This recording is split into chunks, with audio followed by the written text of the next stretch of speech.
हरे Krishna everyone. आज हम श्रीमद् भागवतम के दूसरे स्कंध के 7वें अध्याय से कथा को प्रारंभ करेंगे।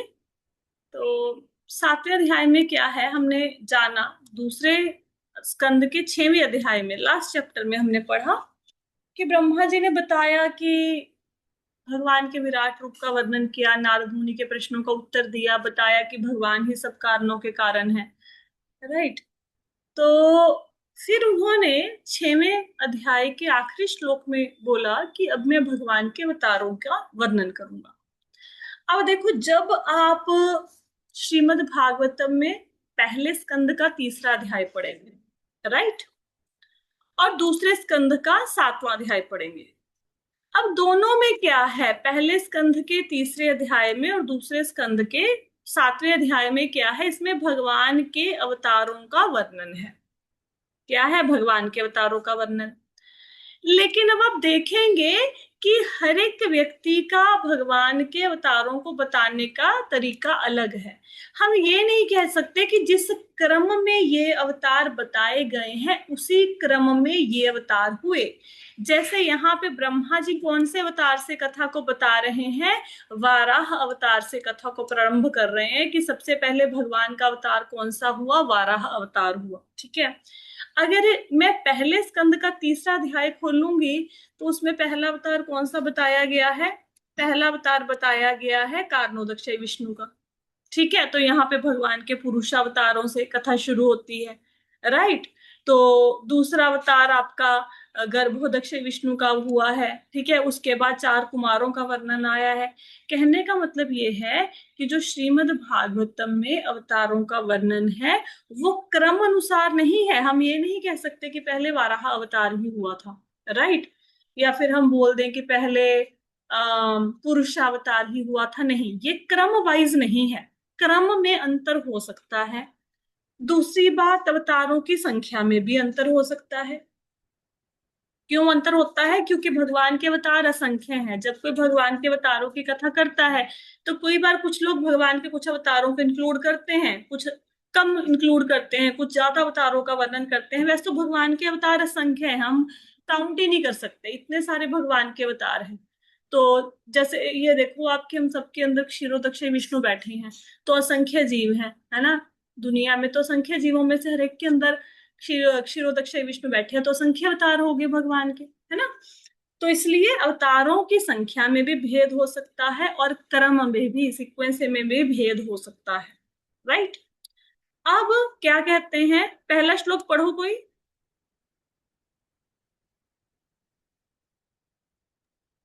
कौन पढ़े? भगवान ब्रह्मा ने कहा। जी माता जी। भगवान ब्रह्मा ने कहा, जब असीम शक्ति वाले भगवान ने लीला के रूप में एक सूअर का रूप धारण किया ताकि गर्भोदक नामक ब्रह्मांड के विशाल सागर में डूबी हुई पृथ्वी को उठा सकें, तब पहला राक्षस हिरण्याक्ष प्रकट हुआ और भगवान ने उसे अपने दांत से भेद दिया। तो यहाँ पे कौन से अवतार का वर्णन हुआ है? भगवान के वाराह अवतार का। क्या हुआ था? 2 भाई थे, हिरण्याक्ष और हिरण्यकश्यप। आप लोगों को कथा पता है। तो हिरण्याक्ष ने क्या किया? हिरण्याक्ष ने जो धरती माता थी उसको छुपा दिया, गर्भोधक सागर में उसको छुपा दी। नहीं, समुन्द्र में छुपा दिया उसको, धरती माता को। तो अब धरती को वहां से कौन निकाले? और हिरण्याक्ष जो था वो बहुत अहंकारी था, उसे अपनी शक्ति पे बड़ा गर्व था और देवताओं से भी ज्यादा शक्तिशाली था। देवताओं में भी इतना समर्था नहीं था कि वो हिरण्याक्ष के चंगुल से धरती माता को छुड़वा ले। तो क्या हुआ, सबने मिलकर भगवान से प्रार्थना की। तो भगवान ब्रह्मा जी की नाक से प्रकट हुए। तो जब भगवान प्रकट हुए तो अंगूठे के आकार के थे, छोटे से थे। तो देखते ही देखते भगवान ने विशाल रूप धारण कर लिया। वो इतना विशाल रूप सूकर के रूप में धारण कर लिया कि वो तीनों लोकों में फैल गया। तो फिर सबको समझ आ गया कि ये भगवान का अवतार है। तो भगवान ने वाराह रूप में क्या किया? उन्होंने धरती को रसातल से निकाला, समुन्दर से निकाला और हिरण्याक्ष का वध किया, उसके चंगुल से धरती माता को छुड़वाया। ठीक है। अब हालांकि इस कथा को हम और डिटेल में भी अभी चर्चा कर सकते हैं, लेकिन हम चर्चा नहीं करेंगे। क्यों नहीं करेंगे? क्योंकि हर एक अवतार के बारे में श्रीमद् भागवतम में डिटेल्ड वर्णन आता है। इस अवतार के विषय में, वाराह अवतार के विषय में आपको पढ़ने के लिए मिलेगा, बहुत डिटेल में पढ़ने के लिए मिलेगा। अभी सिर्फ हम लोग अवतारों के नाम और थोड़ी थोड़ी उनकी कथाएं सुनेंगे और आगे बढ़ते जाएंगे। सेकंड श्लोक का पढ़ो। माता ही मैं पढ़ती हूँ। हाँ जी। प्रजापति ने सर्वप्रथम अपनी पत्नी अकुति के गर्भ से सूर्यज्ञ को जन्म दिया और फिर सूर्यज्ञ ने अपनी पत्नी दक्षिणा के गर्भ से सूर्याम के नेतृत्व में देवताओं को जन्म दिया। सूर्यज्ञ ने इंद्रदेव के रूप में तीनों लोक मंडलों, ऊपरी, निचली, मध्यवर्ती में व्याप्त और घोर दुखों को कम किया। और क्योंकि उन्होंने ब्रह्मांडों के दुखों का इतना कम किया, इसलिए मानव जाति के महान पिता स्वयंभू मनु ने उन्हें हरि नाम दिया। तो यहाँ पे क्या बताया गया है? यहाँ पे भगवान के यज्ञ अवतार का वर्णन है। तो यज्ञ अवतार के बारे में हो सकता है आप लोगों ने कम पढ़ा हो, ठीक है, ज्यादा ना पढ़ा हो, लेकिन यज्ञ अवतार का वर्णन आता है। सूत गोस्वामी भी बताते हैं और यहाँ पे ब्रह्मा जी भी बता रहे हैं। तो यहाँ पे क्या है कि स्वयंभू मनु थे। स्वयंभू मनु और उनकी पत्नी का नाम था शतरूपा। स्वयंभू मनु कौन हुए हैं? स्वयंभू मनु और शतरूपा समझो कि प्रथम इंसान थे धरती पर, उनसे आगे हम लोग प्रकट हुए हैं, राइट। स्वयंभू मनु और शतरूपा की संतानें हैं, वहां से ही प्रजा की वृद्धि हुई है। तो स्वयंभू मनु और शतरूपा की, जैसे आपने बाइबल में पढ़ते हैं ना एडम और हव्वा थे, है ना, ऐसे वो बाइबल में आप पढ़ते हो, राइट। तो यहाँ पे हमारे ग्रंथों में क्या बताया गया है कि मनु और शतरूपा प्रकट हुए सबसे पहले ब्रह्मा जी से। तो स्वयंभू मनु और जो शतरूपा थे, इनको काम दिया गया कि प्रजा को बढ़ाओ, आगे जनसंख्या में वृद्धि करो। तो ये प्रमुख थे, जनसंख्या में वृद्धि करने वालों में मनु और शतरूपा प्रमुख थे, मेन थे। इनकी 3 बेटियां थी, आकुति, देवहूति और प्रसूति। तो आकुति का विवाह किसके साथ हुआ? आकुति का विवाह हुआ प्रजापति रुचि के साथ, ठीक है। स्वयंभू मनु की 3 बेटियां, आकुति, देवहूति, प्रसूति, और आकुति की शादी होगी रुचि के साथ। वो भी प्रजापति थे। प्रजापति का मतलब आपको पता है, जिन्होंने जनसंख्या को बढ़ाया, बताने की बार बार जरूरत नहीं। अब आकुति और प्रजापति की जब शादी हुई, रुचि की, आकुति और रुचि की जब शादी हुई, तो उनके एक पुत्र हुआ और एक पुत्री हुई। जो पुत्र का नाम था, उसका नाम रखा गया यज्ञ। ये जो यज्ञ थे, ये भगवान विष्णु का अवतार थे, राइट। तो इन्होंने क्या किया? भगवान ने यज्ञ रूप में क्या किया? तो भगवान ने अन्य देवताओं की सहायता से पूरे, मतलब ब्रह्मांड का शासन का भार संभाला, ठीक है। यज्ञ भगवान ने देवताओं के साथ मिलकर संसार में धर्म की और यज्ञ की व्यवस्था को स्थापित किया, ठीक है। और उनको हरि भी कहा जाता था। हरि का अर्थ होता है जो दुखों और कष्टों को दूर कर दे, राइट। तो ये है यज्ञ अवतार। इसके बारे में बताया गया है। आकुति और रुचि प्रजापति के पुत्र थे। और इन्होंने तीनों लोकों में जो दुख थे, नीचे के लोकों में, ऊपर के लोकों में, मिडल के लोकों में, उन सारे दुखों को कम किया, है ना। तो इसलिए उनका नाम क्या है? हरि। हरि का मतलब जो दुखों को कम कर दे, कष्टों को कम कर दे, राइट। समझ आ गई? दोबारा से बता देते हैं। तो हम सब मनुष्य कहाँ से आए हैं? मनु और शत्रुपा से। मनु और शत्रुपा कौन है? उनको संसार की वृद्धि का कार्य दिया गया था, ब्रह्मा जी से प्रकट हुए थे। मनु और शत्रुपा की क्या थी? 3 बेटियां थी, आकुति, देवहूति, प्रसूति। आकुति की शादी हुई प्रजापति रुचि के साथ और दोनों के पुत्र हुआ यज्ञ, ठीक है। उन्होंने क्या किया? ये भगवान विष्णु का अवतार थे, तीनों लोगों के दुखों को कम किया, इसलिए उनका नाम पड़ गया हरि। क्लियर हो गया सबको? जी माता जी। राइट। आगे तीसरा पढ़ो।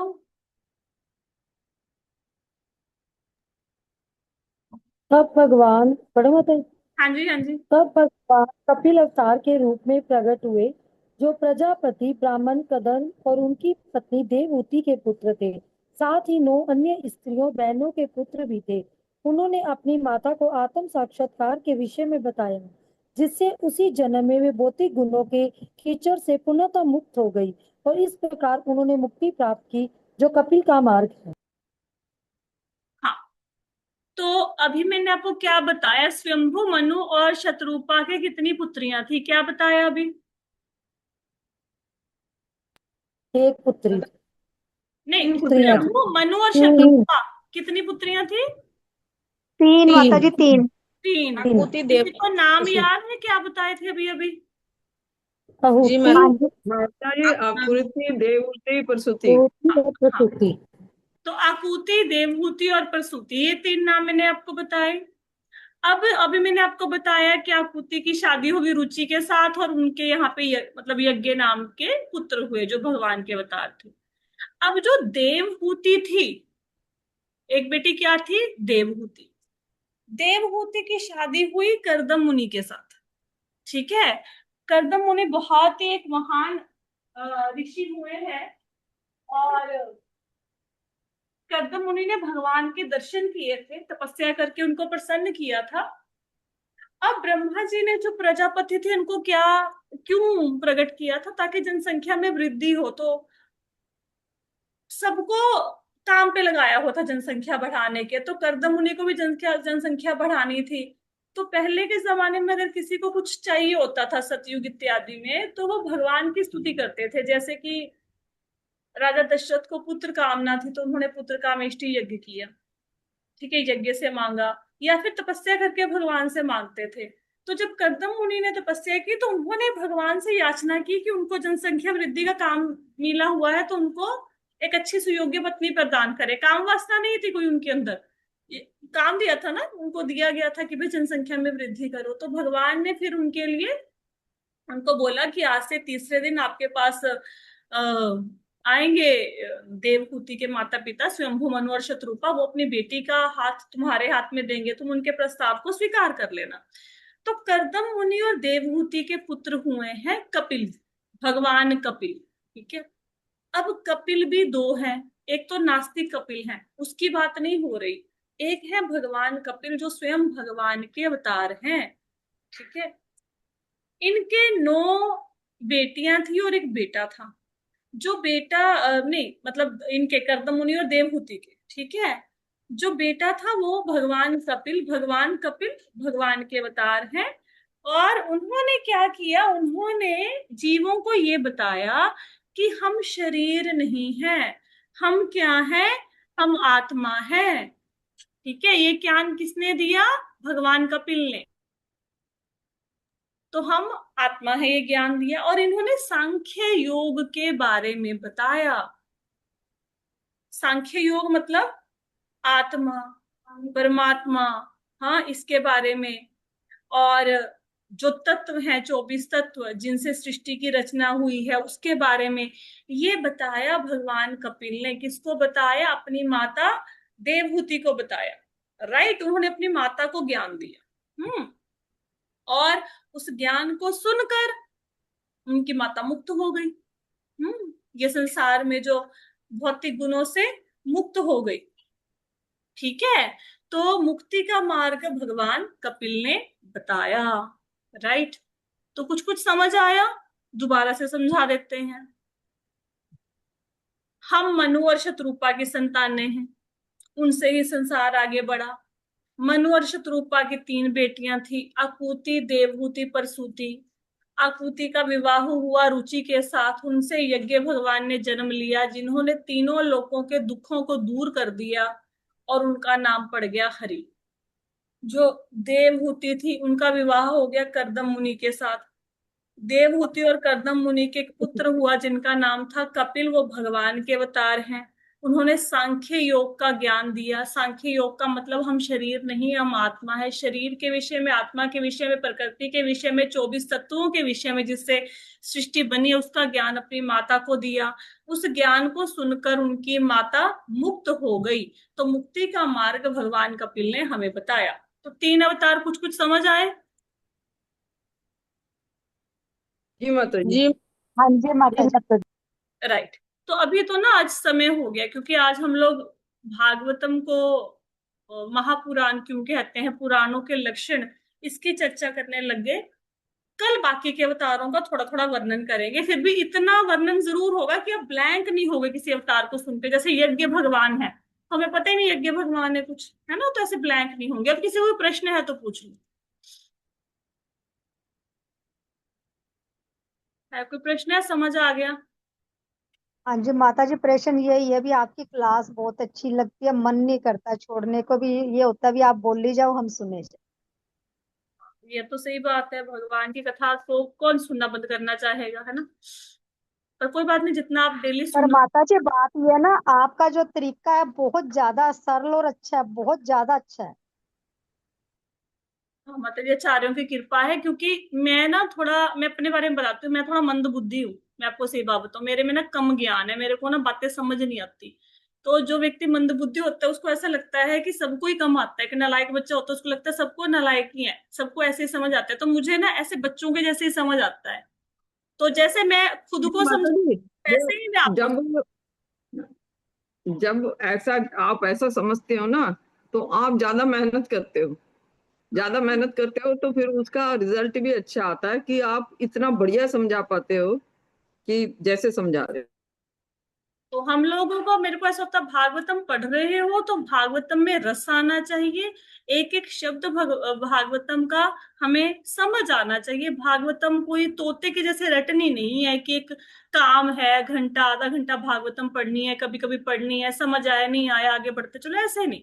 भागवतम तो अमृत का सागर है, उसका कुछ अंश हम लोग पान कर सके, इसका हम लोग कोशिश करते हैं।